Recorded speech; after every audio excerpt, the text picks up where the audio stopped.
Hey, Sean, what's happening, my friend? Hey, Rich. So you always say you never win games that way, and you won a couple games last night. You got a little lucky. Yeah, I felt kind of bad snatching victory from the jaws of defeat.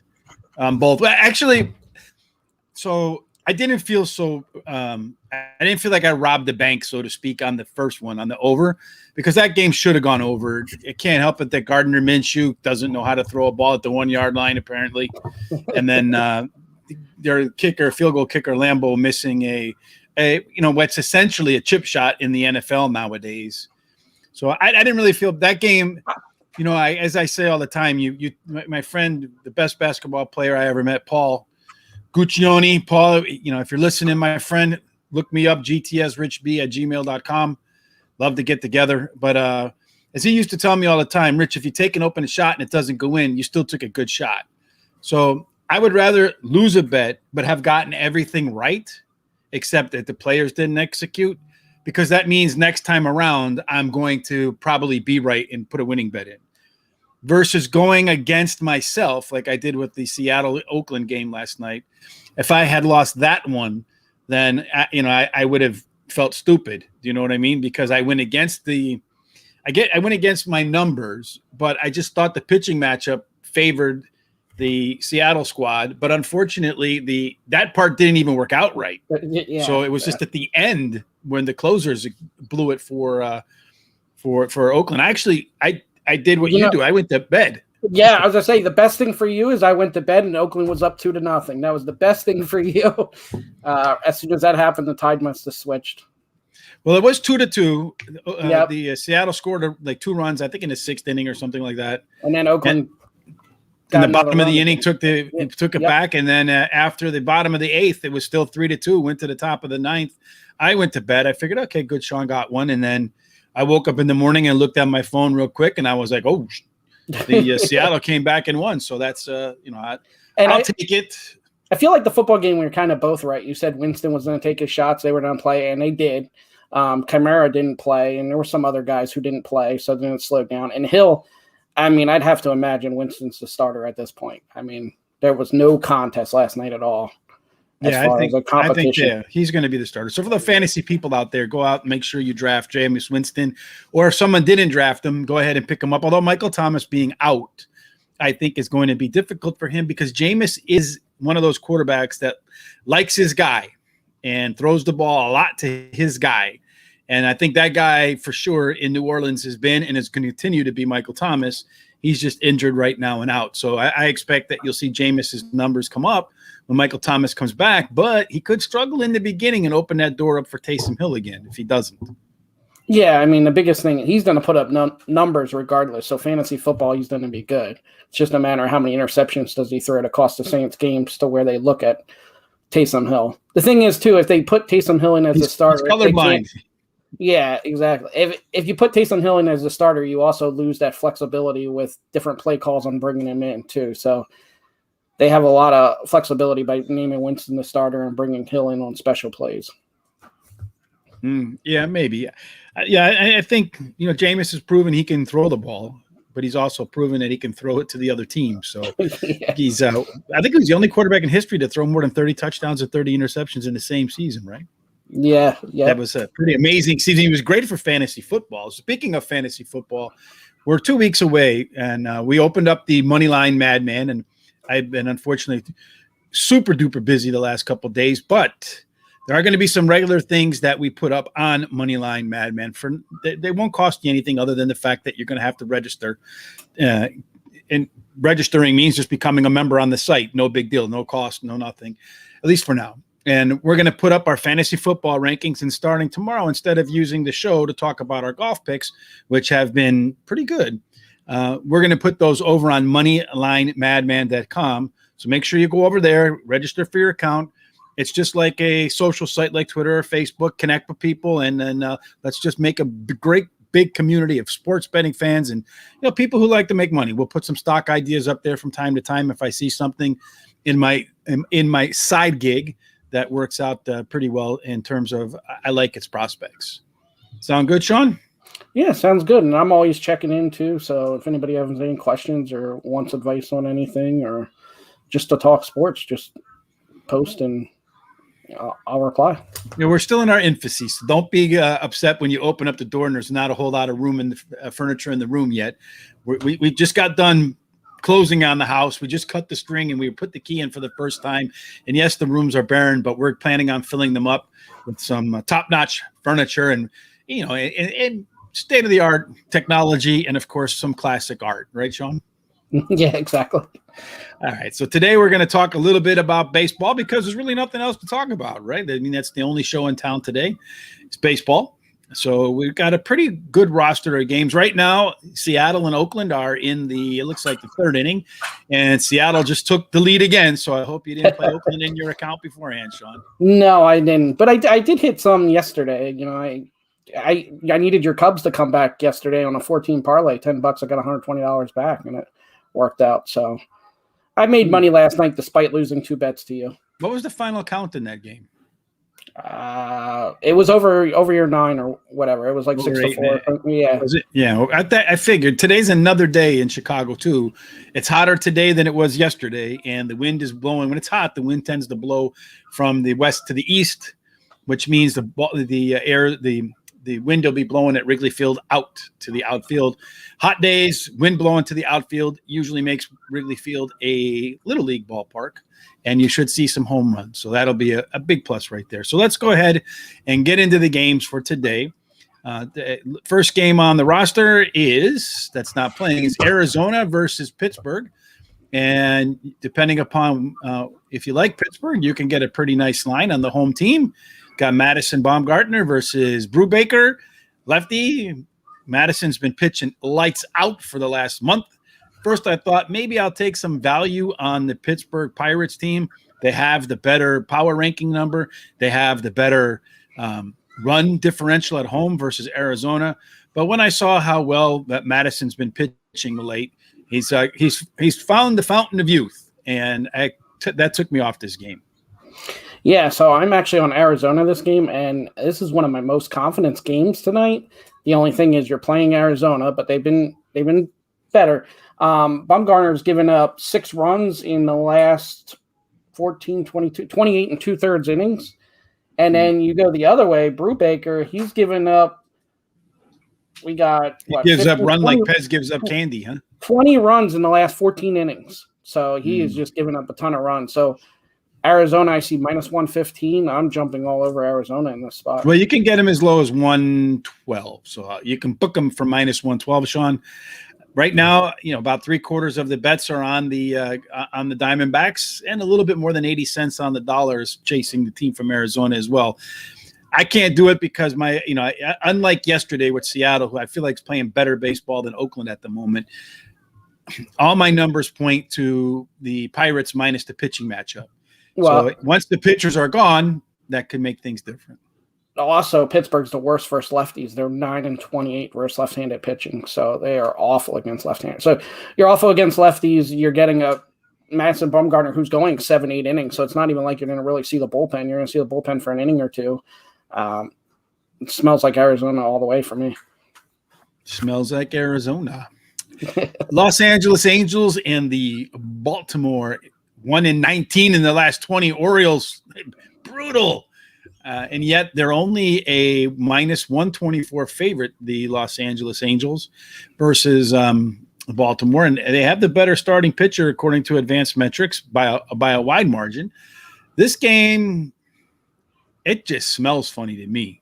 That line should be a lot more than -124 based upon Baltimore's recent form.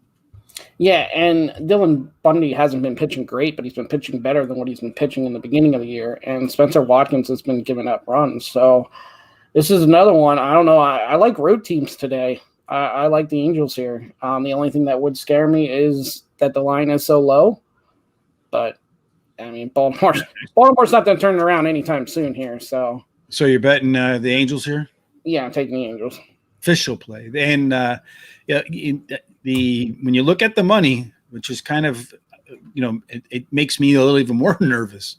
The tickets are heavily in favor of the Angels. Like over 70% of the tickets are on the Angels, but almost 60 cents on the dollar is on Baltimore. That means the big money, big bets are on Baltimore to break out of this funk and get a W tonight. So that's, those combination of things just scare me away. I'm out of here. No, thank you. Yeah, I just question that again. All these baseball games tonight. How could you feel confident in lay money on Baltimore? I could understand not liking the Angels, but who's out there putting money on Baltimore? Apparently, somebody's putting a lot of money on Baltimore, and whoever that is, they're scaring me away from taking the Angels. And that, and like I said, it's lying. Sometimes, if it walks like a duck, quacks like a duck, and it looks like a square sucker play for a duck, then I'm going to duck the hell out of there. Tampa Bay and Philadelphia. Oops, sorry, Philadelphia. I know that's where you're from. That's what we used to call it in the Poconos. But Philly's a great city. I love it. I like the South Street cheesesteaks. Yes. So, and we had a lot of fun going down to the Spectrum to watch the Flyers and Rick Tocchet just smash people around as kids. So I've always had a good time in Philadelphia. Tampa Bay and Philadelphia. This is another game where the line kind of interests me a little bit, but Tampa Bay is pretty solid squad. Looking at the betting right now, you got about more than 70% of the tickets are on Tampa Bay, but a little less than 70 cents on the dollar on Tampa Bay. Tampa Bay owns all of the power ranking advantage. They have the run line advantage. There's really not a whole lot of reasons not to like Tampa Bay in this spot, except both teams win at about the same rate on the road and at home. I see it as a 50-50 game, and I'm not with the leaning towards Tampa Bay, and I'm not getting enough value to bet Tampa Bay. Yeah, so this is one that just outside of my official picks. I wanted to take Tampa Bay. This one scared me off a little bit. This might be a personal play, but not an official play. Mm-hmm. The White Sox and Toronto. The tough game yesterday, low-scoring game, right? I think Toronto won late. Tonight, I think Toronto has a much better chance to win. You like anything in this spot? Probably Toronto, but not an official play. But I do think Toronto's a play. Dylan Cease hasn't been all that great this year, ERA of 4. He was a lot better than that. And Jose Barrios came over. He's been pitching okay. Toronto's offense should break out of that. What they scored 2 runs yesterday. Mm-hmm. They should score more here. Well, I'm going to make it official play. I like, even though Cease's numbers are better than they look on paper, he's definitely the higher rated according to the advanced metrics than Barrios. But dig a little bit deeper, and Barrios has had a very good career against the Chicago White Sox. He's 12-4 with a 2.91 ERA lifetime against the Chicago White Sox. He's got a lot of familiarity with them. He knows how to pitch against them. And Cease's ERA is elevated on the road. So a lot of those bad numbers for Dylan Cease come on outside of Chicago. White Sox are one of the worst best teams against teams with above 500 numbers. They're 27-32 against teams with a winning record. They're underwater by a game on the road, whereas Toronto is 41-39 against teams that are plus 500. So a little bit better than that. But they do better at home, 33-26, although their home stadium has moved around a little bit. I think Toronto has the second best offense, or the fourth best offense, in terms of runs scored at home, although the White Sox do manage to score on the road as well. I can see this game going over. I don't know what the total is on the game, but I can see it being a high-scoring game that Toronto just outslugs the White Sox and takes the game. So I'm making an official play, $30 on the Toronto Blue Jays. The over-under is 9. Same as I believe it was yesterday when I said it looked like an under game, and I didn't make it an official play, so it happened quite easily. I could see the over, too, because these offenses are both pretty good, Toronto especially at home, and they just got shut down yesterday, so they'll be back today. You would think, yes. San Francisco and the New York Mets, Sean. There's another case of 2 teams. San Francisco has – we got a lefty on the mound, and the Mets have been maybe just slightly better than the Pirates against left-handed teams. They're 14-24 against lefties. When you look at this game, San Francisco pounds, and I mean pounds, teams that are under 500, albeit the Mets are only a couple games under 500. But they're 46-19 against teams that can't get above 500, whereas the Mets are underwater against teams that are above 500. I think this is going to be a low-scoring game, but the quality of San Francisco's offense, which is like they have the number 1 road ERA versus the Mets at 3, but San Francisco's offense is number 8 on the road. So they had a decent offense, and the Mets are number 27, one of the worst in the league at scoring runs at home. So I think this is a low-scoring game that San Francisco wins late, and I can get them here at you wager for plus 101. I'm going to take that all day long. I get the better team, scores more runs, kicks the living daylights out of teams that don't win over more games than they lose. So that's my second and final official play of the day, $30 on the Giants. Yeah, I couldn't find either way to go here, and I couldn't trust either one of these teams. This was one I glanced at and moved on quite quickly. And I'm against the smart money here too, because 63% of the tickets are on the Giants, but only almost 60 cents are on the Mets. So I'm actually playing against the number here. But I think this Tyler Migos pitched. His numbers look better than his actual metrics say they are. I think San Francisco does get the score here. The Washington Nationals against the Miami Marlins. This is one I'm actually gonna go Washington here. I like the pitching matchup, and Marlins are struggling just as bad as the Nationals. I mean, the Nationals are who they are since the trade deadline. They've settled in a little bit and playing a little bit better. I'm gonna go the Nationals here in a 50-50 game. So you're going to play them for real? Yes. Okay.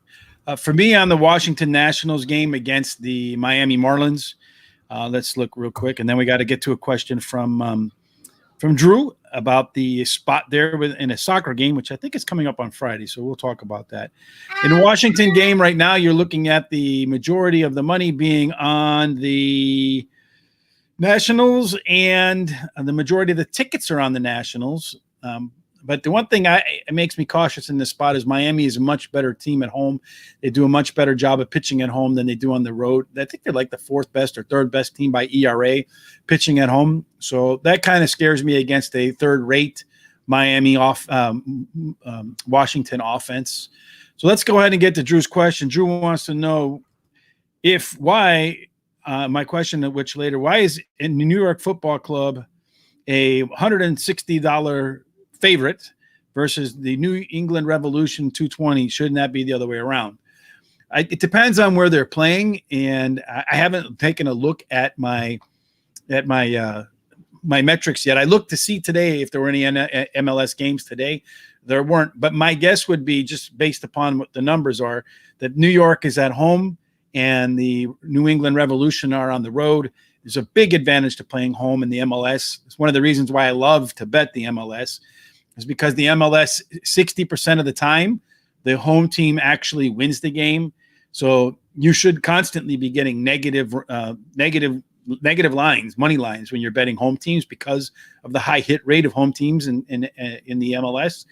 But you catch a lot of positive lines. So I'll go ahead and take a look at that, and then maybe I'll throw it up on the website, Drew, so you can see why I think the New England Revolution are the underdogs, and maybe they should be the play. So that's another great thing about MLS, is you can catch a team, the better team, just because they're on the road, catching a fat money line, like we did the other night with the Seattle Sounders against the Columbus Crew.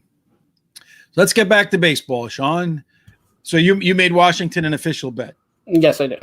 All right. And then now we're Minnesota and Boston. This is the minus 200 number of the day. This is the throw Boston in the parlay and, get it the free play, if you will, and then go ahead and try to find something else to match them up with, because Boston should win this game and win this game handily. Yeah, absolutely. But I don't feel comfortable giving up a run and a half, and I believe that's negative anyway. But Boston should definitely win this game. Yeah, they're taking almost 85% of the money, almost 65% of the tickets. They own every single metric that I look at favors Boston in this spot. I can't bet them at that because I can't take a negative 200, even though I'm talking about the end of the season, maybe opening that up a little bit, but I certainly can't take a negative run line. I broke a rule last night and I broke two rules last night and managed to win both of them. So I'm not going to break another one tonight. Texas and Cleveland. This is a game I was thinking about run lining. The Texas team right here. They're another team that's not playing all that well, but believe it or not, Hearn has the pitching advantage over Morgan from Cleveland, So I can't take that route at all, Sean. What do you think?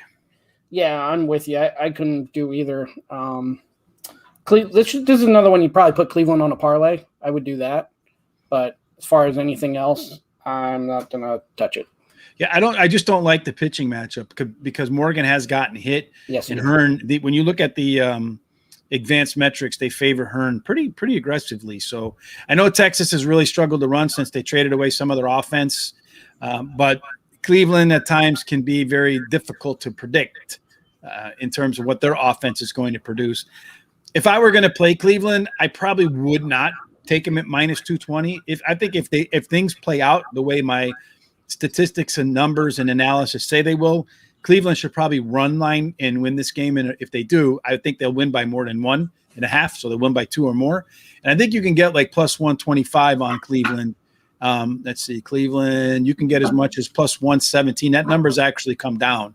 So it looks like some money is actually heading Cleveland's way for the run line. I'm not going to do it, but it's something you might think about doing. Go ahead. They're also not anything special versus lefties. They're a 500 team, and they're one game under 500 versus lefties. So it doesn't hurt or help them facing a lefty tonight. And they're collecting 90% of the money anyway on the money line. The Yankees did go down to Atlanta and get the best of Atlanta last night, right? Yes, they did. It wasn't even really that close. Now their offense is really clicking on all cylinders. Tonight you got 5-inning Morton against Haney for the Yankees. This is a game again where I feel like you might want to spot the Yankees again, but Atlanta has all the advantages, but the current form definitely favors the Yankees. Yeah, and that's the problem. But Haney, it's hard to take the Yankees too. Haney has not been pitching all that great, and like you said yesterday, the Braves usually do play really well against lefties. So this is one I tossed. I know DraftKings is offering actually the opposite. They're offering odds boost plus 110 for a run to be scored in the first inning. Interesting. Well, it's interesting. I think if the run scores, it's probably going to be Atlanta. Maybe. I don't know. I hate those bets because really, I mean, it's a flip. It's probably not even a flip of a coin. It probably favors the no run scored. I would say probably 55% of the time. So I would want at least plus 110 to even think about taking the other side, and even probably more than that. So I don't like those things. I'll throw them in I'll throw like the no runs in the first inning in like one of those same game parlays with a really strong pitching matchup. But I won't do that in something else. It just doesn't make sense for me. Yeah, so I would want to be on the Yankees, but the pitching matchup really scared me. I couldn't back them with Andrew Haney. Maybe in this game, you might want to take no runs in the first inning. Casey Mize versus Flaherty. This line is really kind of shocking to me. You're getting Casey Mize. Admittedly, he's not pitched as well as of late, but you're getting him at plus 213. And I know Flaherty's pitched very well, but minus 237.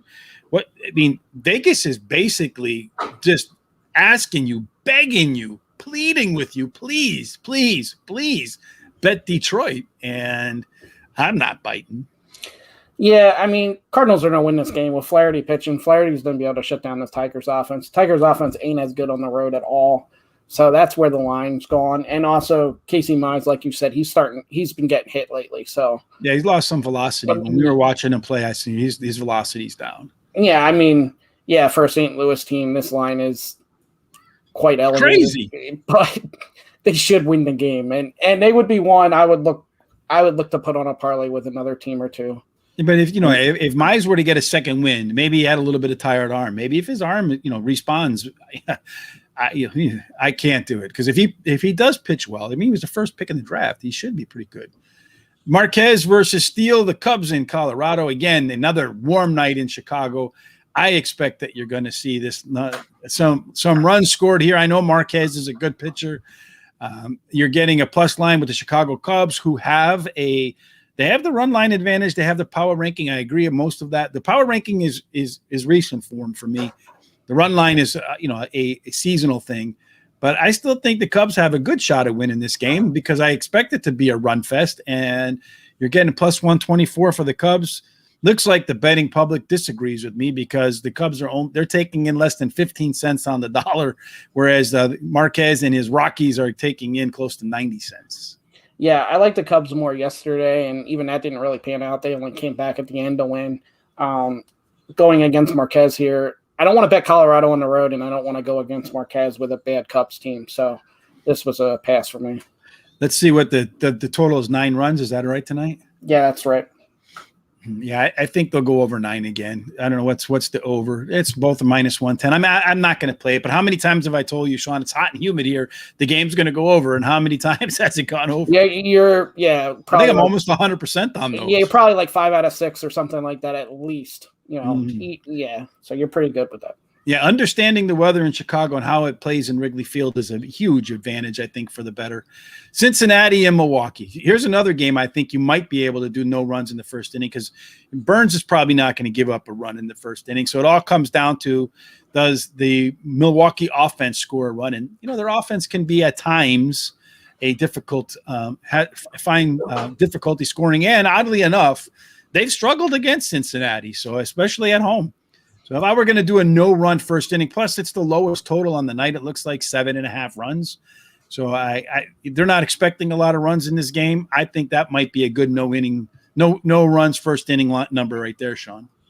Yeah, it could be, but like you said too, as far as game-wise, it's conflicting because you don't really want to go against Burns, but they've struggled against the Reds this year, so I didn't like either team here, and the total. The only issue is you got that Reds offense, and the Brewers can put up runs sometimes too, and Mail will give up runs. So, being the lowest total of the night in a hitter-friendly park, I don't like playing that. No. Kansas City and Houston. Kansas City just gives Houston all they can handle. This is one. So yesterday after the show, this is why you listen to the show too. I did not make Kansas City an official click. I didn't even have Kansas City on my radar. But when we talked about it, we say all the time how Houston loses these games. So I put $17 on Kansas City to win with the plus 210 line, and they won easily. Something you could look at again tonight. I feel like I've just given the money back, though, if I take Kansas City here and try to. Well, if you take money out of a series where a team is a minus 200 favorite, you're smart to walk away. Yeah. But it could happen again. I mean, how many times it's Houston? They do this all the time, too, where they lose the first game against a bad team, and the odds come out, and they're either higher or low. Like, it doesn't matter. The odds are the same. They're going to be higher or lower for sure. Then very rare they're going to be exactly the same. Instead of being a minus 240 favorite, now they're a minus 260 favorite, and they still lose the game. So, yeah, I mean, Kansas City has their number. I mean, that's just what it is. I seen people complain about this yesterday. I would not learn your lesson and don't throw Houston on any of those parlays because they will burn your parlay every time as far as just winning a game against not every time, but sometimes they'll burn your parlay for sure. Oh, yeah. They seem to play to the caliber of the team that are against. So when they're a big favorite, they're going to play down to the caliber of the team they're playing against. And it seems like Kansas City, for whatever reason, matchup makes, styles make fights. They have the right style to win that fight.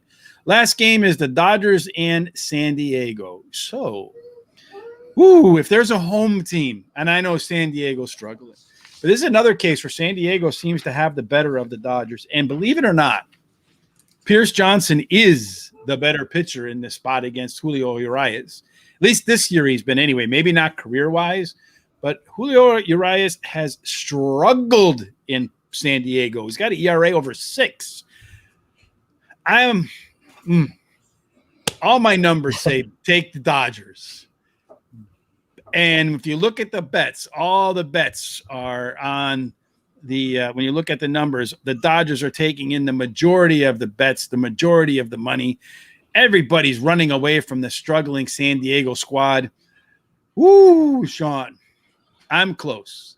I want to, if there's a home team with a plus line tonight that's going to win, it's going to be San Diego. Because, like I said, San Diego's had Urias' number, and this kid Johnson's pitched well this year for the Pirates, and he's pitched well career-wise against the Dodgers, actually. I think he's got like an ERA around 3.5. So this close to take. You know what? I'm going to put a half a bet, only $15 on the Padres tonight. I'm breaking my rules again because of the pitching matchup, but this is another one of those things like we just talked about, where one team seems to have the other team's number, and this is San Diego's last probably chance to get back into the pennant race.